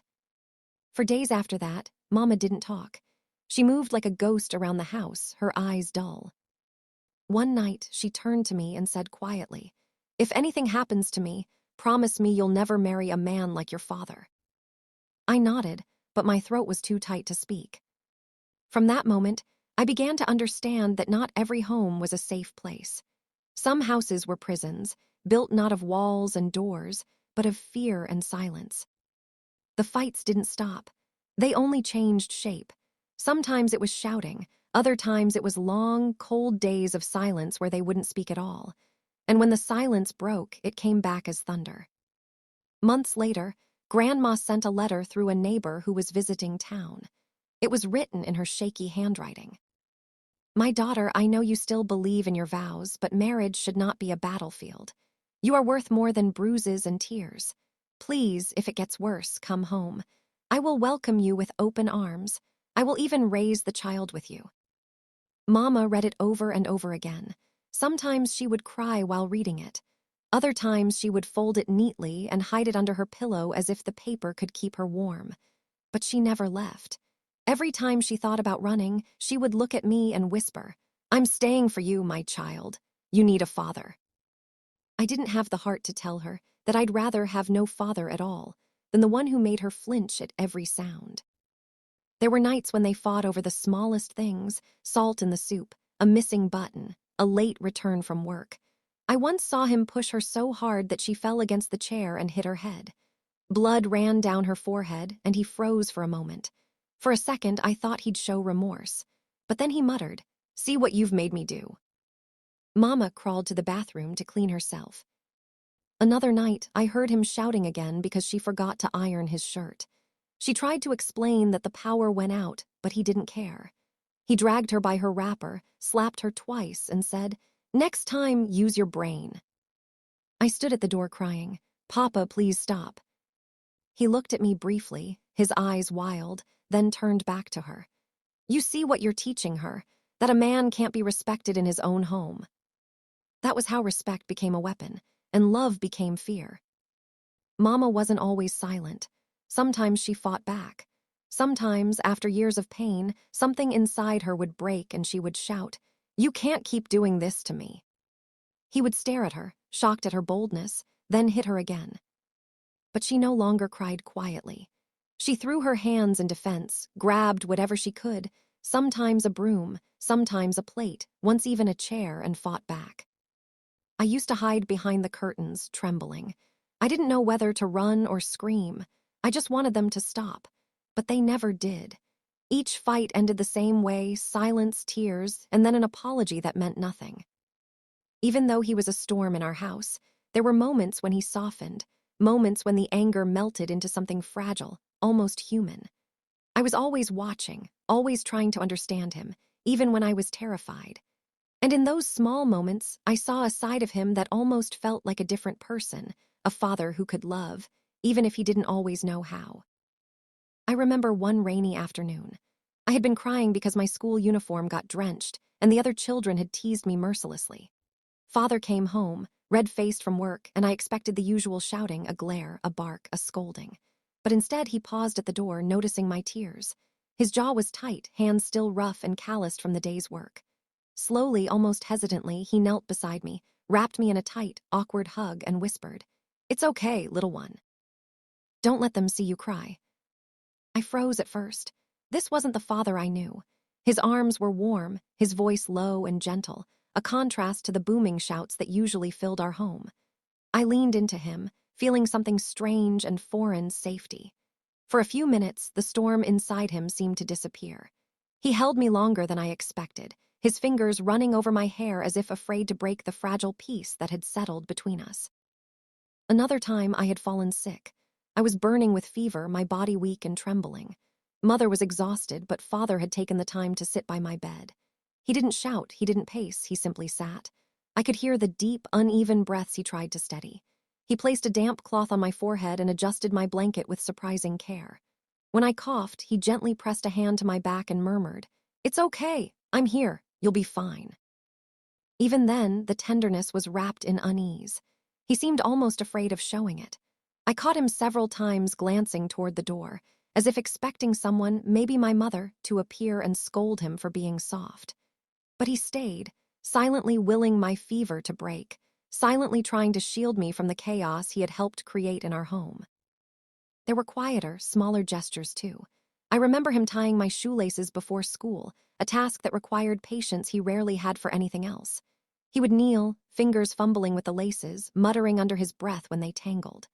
"Stupid strings," he'd grumble, but I could see the care in his eyes.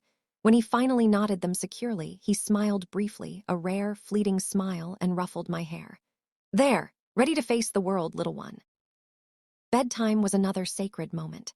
Some nights he would tuck me in himself, smoothing the blankets over me with slow, deliberate motions. He sometimes whispered stories, though his voice was low and rough, not the lilting tones of my mother. Once there was a brave girl, he said one night, who could face anything. She was clever, quick, and no one could scare her. I would listen, fascinated, realizing that the brave girl in the story was me, even if he didn't say it outright. Even in the midst of violence, he tried to shield me. I remember the time he caught me sneaking into the kitchen after one of their fights. He could have yelled, but instead he knelt, cupped my face in his hands, and whispered, "Go back to your room. It's not your fight. Stay safe, okay?" I nodded silently, my heart pounding, realizing that he wanted to protect me, even if he could not protect my mother. Sometimes he would leave small gifts for me, a coin in my palm, a sweet from the market, a small ribbon for my hair. I knew he was aware of how rare those moments were, how fleeting the peace could be. He never said, "I love you," at least not in words I could understand.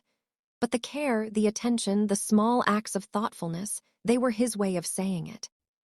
I even noticed that he softened when I was hurt by others outside the home.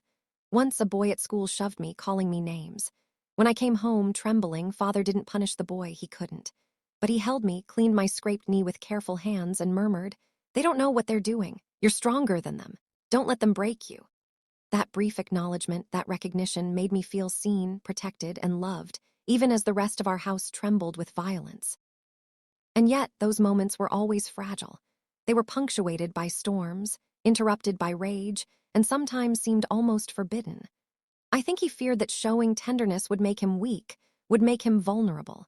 But I saw the man behind the anger in those gestures.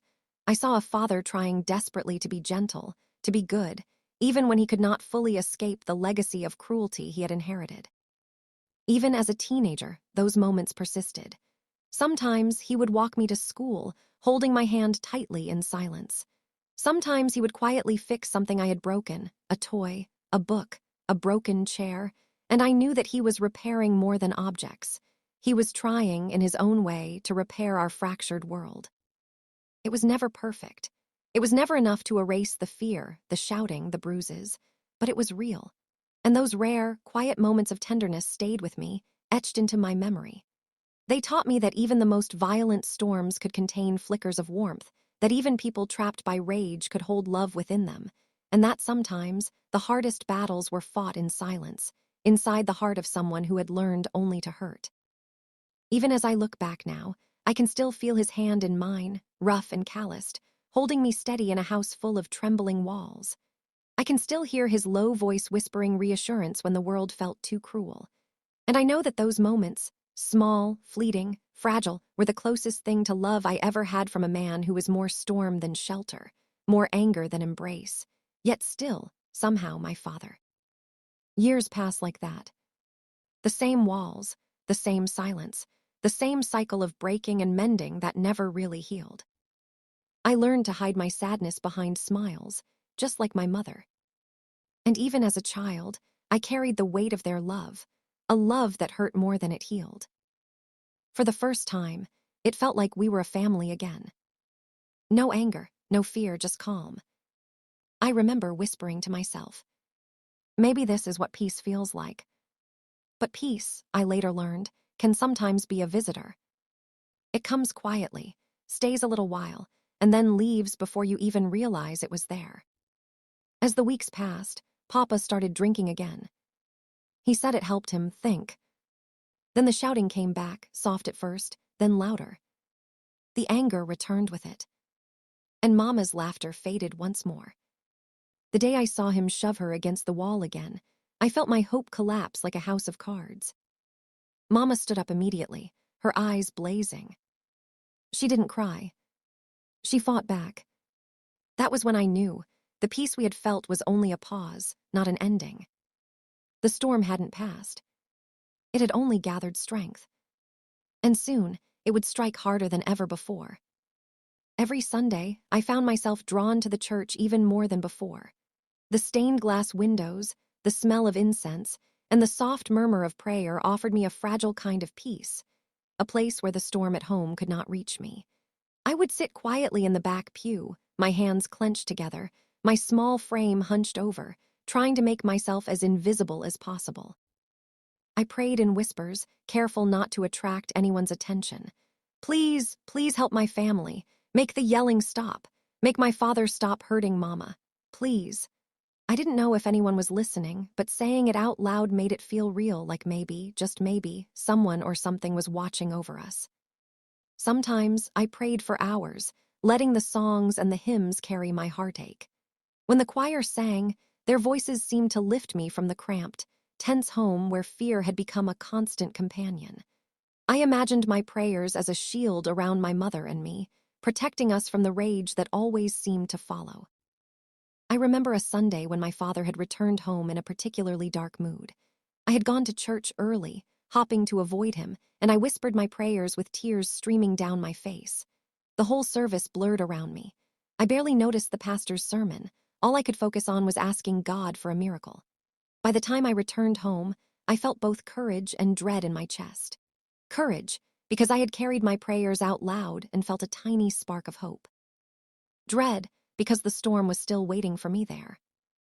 There were days when I brought small notes with me, written messages to God, asking for protection, for peace, for the courage to endure another day. I hid these notes in the hymn books or under the seat, afraid that anyone else would see. I wrote about everything I felt: the fear, the heartbreak, the longing for a normal family, the moments of fleeting tenderness my father had shown me.